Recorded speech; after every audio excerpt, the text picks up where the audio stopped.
Falemos então de ação. Espere futuro. Agir significa formar nosso amanhã. Se considerarmos a filosofia como algo que nos ajuda a viver, existe uma relação essencial entre o pensamento e a ação. O Erlebnis, relação, como dizem os alemães, é a experiência vivida, a reflexão sobre a experiência para a reflexão, ou se quiser, a reflexão para a vida, tanto vivida quanto refletida e que passa à ação. O único critério de verdade para mim é a ação, ou seja, aquilo que permite tocar a verdade. A própria verdade é uma ação, um agir linguístico, uma verificação, um confronto. Quando agimos, superamos a solidão, pois agir é buscar a verdade e a verdade é sempre comum. Só na ação saímos da experiência solitária. A ação não é um movimento muscular ou um esforço físico, mas a busca do comum.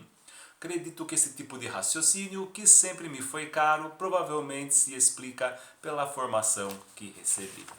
Antônio Negri, de volta, abecedário político. O Tony Negri, ele é um dos meus gurus intelectuais, filósofos políticos. Ele é um grande leitor de Spinoza, ele é um grande leitor de Tony Negri. Ele, em parceria com Michael Hart, que é um literato filósofo estadunidense, ele fez uma trilogia não digo porque eles escreveram mais do que 5, 6 livros juntos: Império, Multidão, Bem-Estar Comum, Assembleia, e o primeiro, que é o Trabalho de Dionísio. Na verdade, uma Assembleia é um deles, é lançado em 2018. Na verdade, são alguns dos textos com os quais eu mais trabalho no meu texto, e o último artigo que eu escrevi foi justamente falando sobre o comum da educação ambiental e a educação ambiental do comum. Enfim, qualquer coisa, um dia eu passo para vocês esse texto. Me deu uma trabalheira para escrever isso daí, mas tudo bem.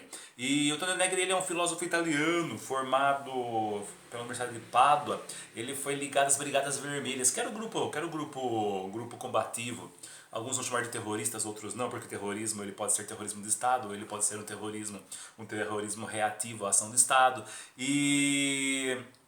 Mas ele era um mentor intelectual das Brigadas Vermelhas, e as Brigadas Vermelhas cometeram alguns crimes, inclusive de terrorismo, chegando a matar o primeiro-ministro italiano, o Aldo Moro, tá? Não é o Sérgio Moro, é o Aldo Moro, tem nada a ver com o Sérgio Moro. E ele chegou a ser preso, ele escreveu muita coisa na cadeia, inclusive um dos textos que ele escreveu na cadeia, que foi Anomalia Selvagem, que é sobre o Spinoza, um dos livros mais lidos sobre Spinoza, talvez no Brasil, talvez no mundo hoje. Mas na verdade o pensamento político do Tony Negri, ele é muito atual, ele é muito polêmico, ele não é consensual, mas eu particularmente gosto bastante porque me responde a algumas coisas as quais eu mesmo sou levado a perguntar. E acho interessante um dia, se você quiser se aprofundar sobre filosofia política, conversar com o Tony Negri. E eu estava ouvindo, só para fechar a última aula mesmo, resolvi chutar o balde e estava ouvindo os nova-iorquinos do Suffocation. É uma das minhas 5 bandas favoritas, se não a segunda mais favorita, que é uma banda de death metal. E justamente sobre isso, sobre o abecedário biopolítico, está para sair mês que vem um artigo meu chamado XYZ das ecologias extremas. Eu faço justamente um sentido inverso. Eu falo de algumas coisas ligadas às ecologias extremas, inclusive dos discursos ecológicos de bandas alternativas, de bandas de música extrema, por isso que chamo de ecologias extremas. Vai sair numa revista chamada Espaços Transnacionais no México, eu passo para vocês depois. Enfim, eu falei que eu não ia fazer mais vídeos, e realmente a ideia não é fazer mais nenhum vídeo explicativo, não é fazer mais nenhum vídeo teórico, não é fazer mais nenhum vídeo falando sobre os textos, sobre as aulas ou sobre o nosso componente, porque acredito que nós tenhamos esgotado já a fala a vocês, a orientação a vocês, e a partir de agora é justamente a relação de vocês com o orientador, com a orientadora de vocês. Mas a questão é a seguinte. A questão é a seguinte, eu travei e pausei de novo, só pra gente mostrar a verdade aqui, como dizia sobre a verdade o Tony Negri. A questão é justamente aproveitar esse trecho do Tony Negri para reforçar algumas coisas a vocês. Eu queria reforçar, eu queria deixar muito bem fixo na cabeça de vocês o seguinte, tá? E é uma falha que justamente acomete muitos educadores e muitas pessoas que são voluntaristas demais, tanto na pesquisa, quanto na educação, quanto na prática educativa e como no agir político. Eu sei que muitos de vocês não enxergam a educação como um agir político, outros enxergam a educação como um agir político, e a gente precisa entender a política como esfera de não somente de reivindicação, mas como esfera de produção de consensos e dissensos. Tá? O próprio Jacques Rancière, que é um filósofo francês, escreveu um livro nos anos 90 chamado Desentendimento. Ele vai falar que a política, ela é a arte do dissenso. A política, ela existe enquanto existe o dissenso, enquanto existe o desentendimento, enquanto existe a não concordância sobre determinada temática, quando não linguística. O Jacques Rancière vai falar inclusive em relação à diferença de línguas, enquanto existe diferença de línguas, existe a política. É justamente a relação, por exemplo, que existe entre os índios e os humanos. E os humanos brancos, aliás. Ô, Rodrigo. Entre os índios e os brancos. E sobre o que é humano a gente pode fazer outras conversas depois. Mas é justamente vocês perceberem que o que vocês fazem não é somente teoria. A ciência, ela não é somente teoria. Quando vocês produzem uma dissertação de mestrado, quando vocês produzem uma tese de doutorado, quando vocês produzem um artigo, quando vocês produzem pesquisa, quando vocês produzem ciência, quando vocês produzem conhecimento, vocês estão agindo. Vocês estão promovendo ação. O próprio pensamento, ele é uma ação. A própria reflexão, ela é uma ação, tá? Assim, eu já falei para vocês em alguns vídeos, já falei para vocês em algumas conversas que nós tivemos via Zoom, a prática de pesquisa, a prática de escrita, ela é uma ação, tá? Ela é uma ação. Nós precisamos agir, nós precisamos fazer alguma coisa, nós precisamos reagir, enfim, tudo bem. Mas a partir do momento em que vocês escrevem para outras pessoas e vocês levam as palavras às outras pessoas, vocês estão também promovendo uma ação. Seja ela educativa, seja ela política, seja ela cultural, seja ela social, seja ela ecológica, seja o que for. Tudo bem? Então não se enganem em relação àquilo que vocês estão fazendo aqui nesse mestrado, aqui nessa produção de conhecimento. Vocês estão agindo. Vocês estão promovendo conhecimento. Essa ação não para quando vocês defendem a dissertação. Se vocês acreditam que aquilo que vocês estão escrevendo é realmente colaborativo à sociedade, é colaborativo à educação, vai contribuir com um campo, o que vocês precisam fazer? Vocês precisam divulgar o trabalho de vocês. Tá? Vocês precisam publicar um livro sobre a dissertação, se ela for realmente boa, ou vocês podem produzir artigos de trechos ou artigos que condensem a dissertação de vocês e vocês divulgarem. Vai ter gente que estará lendo, vai ter gente que estará debatendo. Se o trabalho de vocês for pertinente, se o trabalho de vocês for de qualidade, se o trabalho de vocês conseguir dialogar com o campo do conhecimento no qual vocês estão imersos, o trabalho de vocês será lido e ele será base de ação coletiva. Tudo bem? Vocês têm que pensar muito bem nisso. Você, de novo, é uma bronca que eu dei em vocês algumas semanas atrás já, e hoje só estou acarinhando vocês. Vocês precisam entender esse mestrado como uma prática ativa. E por ser uma prática ativa, vocês precisam estar fazendo esse mestrado com toda a alegria do mundo. Vocês precisam se orgulhar daquilo que vocês fazem. Vocês precisam estar felizes com aquilo que vocês estão produzindo. Ah, mas daqui a alguns anos eu vou ler, eu vou perceber que está faltando muita coisa, não sei o quê. Tudo bem, vocês podem corrigir isso no doutorado, ou outros colegas irão corrigir esse trabalho de vocês com seus próprios trabalhos. Mas qual que é a importância? A importância é que vocês já produziram esse trabalho. Ninguém fez esse trabalho antes de vocês. Ninguém conseguiu contribuir com o campo como vocês estão contribuindo. Ninguém conseguiu teve a perspicácia de realizar um trabalho naquele contexto, naquele lugar, com aquela metodologia, com aquela base teórica como vocês estão fazendo. Essa é a contribuição. Tá? Ah, mas nós não somos grandes pensadores, nós estamos começando agora, não importa, é essa a questão.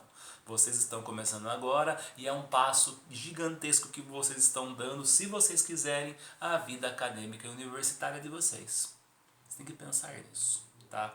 Você tem que pensar nisso. Nós estamos em uma condição muito complicada no país, com falta de apoio à pesquisa, com uma perseguição sistemática a professores críticos. Nós estamos em uma situação na qual não se entende a função da educação pública, não se entende a função do educador, não se entende que o nosso papel como professores é justamente produzir conhecimento junto aos nossos discentes, aos nossos alunas e alunas, pois cada aula é uma produção coletiva de conhecimento. Não se esqueçam disso.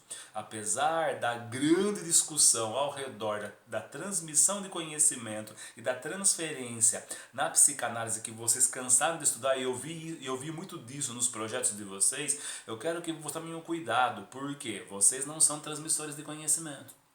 Tá? Vocês não estão ali para transmitir conhecimento na cabeça de alunos e ficar depositando conhecimento na cabeça de alunos como se alunos fossem latinhas ou depósitos onde você consegue empilhar um monte de saberes. Não. Esse é um modelo que está presente em nossa educação hoje, é um modelo que é bastante, não vamos dizer falido, não vamos dizer falho, mas é um modelo no qual nós temos uma grande problemática, que é justamente a desconfiança em relação à ciência. Tá? Porque nós jogamos conhecimento dos alunos, nós depositamos conhecimento na cabeça dos alunos, nós vomitamos saberes produzidos pela história do conhecimento universal, só que nós não damos aos alunos o que? Justamente a prática de construção de conhecimento. E essa prática de construção de conhecimento, ela não é só transmitida, ela é produzida junto. Tá? Isso é uma coisa que os orientadores de vocês estão fazendo com vocês. Tá? Eles não vão saber, os orientadores e as orientadoras, eles não sabem tudo aquilo que vocês estão produzindo, eles não sabem o contexto, eles não sabem as conversas, e muitas vezes tem coisa que vocês estão lendo e eles não leram, nós não lemos. Tá? Tem muita coisa que vocês estão lendo na nossa frente e a gente tem que correr atrás, ou nós iremos ler a partir da escrita de vocês. Tudo bem? Essa é a produção coletiva de conhecimento, porque daí quando os orientadores e orientadoras forem produzir um artigo com vocês, eles estarão também conversando com vocês, conhecendo outras coisas e construindo outros saberes junto a vocês, e essa é a produção de conhecimento que se dá. Em uma aula com uma graduação, em uma aula com o ensino básico, a teoria, teoricamente, a prática deveria ser essa. Não é. O que é hoje é justamente uma transmissão frágil do conhecimento, na qual existe uma coisa que o professor de filosofia meu falava lá no ensino médio, que é justamente o pacto com o diabo. O que é o pacto com o diabo? O professor fala e está fingindo que ensina, e o aluno ouve fingindo que aprende. Por quê? Esse é o grande mal da educação bancária, esse é o grande mal de uma transmissão de conhecimento. Tudo bem? E aqui o que vocês estão fazendo não é uma transmissão de conhecimento, é uma produção coletiva de conhecimento. Nós estamos em 15 pessoas, eu e 14 de vocês. O que nós estivemos fazendo aqui? Produzindo conhecimento coletivamente. Eu estive ajudando a vocês a elaborar o projeto, estive ajudando a vocês a fazer a pesquisa sobre as bases referenciais, as bases teóricas. Eu estive coletivamente com vocês, colaborando na produção de metodologias, e vocês sabem melhor do que eu porque vocês que fizeram os projetos. Estão entendendo? Então é essa a questão. E isso é ação, isso é prática. Tá? Não confundam, não façam uma dicotomização frágil entre ação e prática, tá? Porque o que vocês estão fazendo é ação. Eu falo isso porque eu vi muito disso na minha militância ecológica, na minha militância na educação ambiental. As pessoas, quando você começa a sugerir algumas reflexões, algumas leituras a mais, o parafuso espana. Por que o parafuso espana? Porque as pessoas não querem ler, as pessoas não querem estudar, as pessoas querem agir, agir, agir, e aí acabam reproduzindo muitas vezes alguns preconceitos que são as responsáveis muitas vezes pelas mazelas que nós temos socialmente, ambientalmente, culturalmente, economicamente. Olha aí a questão do coronavírus. Nós não vamos sair disso nunca se continuarmos nessa situação. Por quê? Porque as pessoas estão desconfiando da ciência. E por que elas estão desconfiando da ciência? Porque elas são estúpidas? Não necessariamente, mas é porque nós tivemos uma educação bancária de transmissão de conhecimento que não convenceu essas pessoas o suficiente que a prática científica ela é uma prática séria. Estão entendendo? Estão entendendo?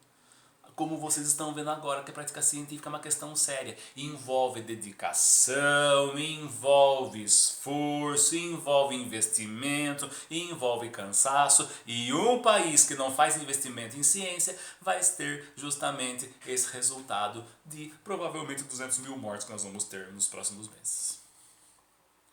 Então, caras e caros, valorizem aquilo que vocês estão fazendo, valorizem aquilo que vocês estão estudando, valorizem aquilo que vocês estão escrevendo, porque tudo aquilo que vocês fazem é ação.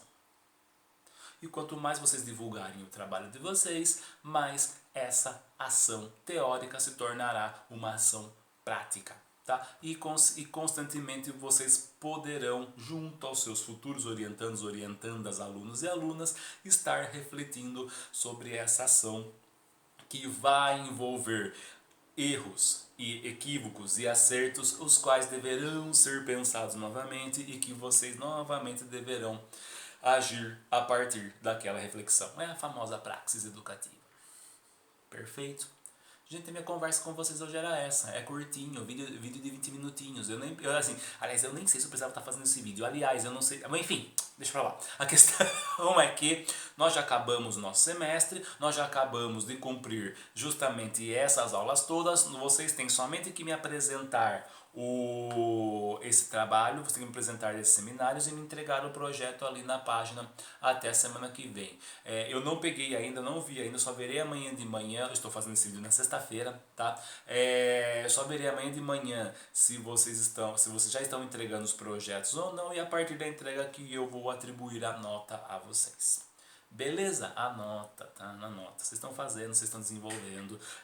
Quem esteve participando de todas, ou da maioria das aulas, esteve participando de todas as atividades, quem esteve participando de todos ou da maioria daquilo que eu sugeri, fica tranquilo, fica despreocupado, tá? Mas eu quero que vocês apresentem mais como exercício mesmo, mais como exercício teórico, e eu quero que vocês se orgulhem daquilo que vocês vêm realizando até agora. Tudo bem? A gente tem orgulho, eu tenho muito orgulho desse semestre, eu tenho muito orgulho do que a gente fez aqui. Infelizmente foi à distância, infelizmente não foi presencial. Essas aulas seriam melhores presenciais, sem dúvida nenhuma, porque uma troca coletiva presencial de conhecimento entre os projetos de vocês seria muito mais proveitosa, mas nós fizemos o que deu, nós fizemos o que foi necessário, nós fizemos o que o tempo, o espaço e a condição social, política e econômica nos permitiu.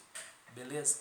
Gente, quero agradecer a vocês. Esse é um vídeo de agradecimento, esse é um vídeo de gratidão ao trabalho que vocês fizeram, a dedicação de vocês novamente. Eu sei que eu já falei isso no vídeo anterior da semana passada, mas é só para reforçar que eu estou muito orgulhoso, estou muito contente, estou muito honrado de poder estar trabalhando com vocês, de poder ter trabalhado com vocês durante esse semestre todo. São trabalhos de muita qualidade, vocês têm muito mais qualidade do que vocês acham que vocês podem desenvolver nesse trabalho, mas ao mesmo tempo é necessário que vocês façam, se dediquem, se esforcem e façam um trabalho minucioso em cima daquilo que vocês já sabem, que conhecem e que virão aprender nos próximos meses e semestres aí.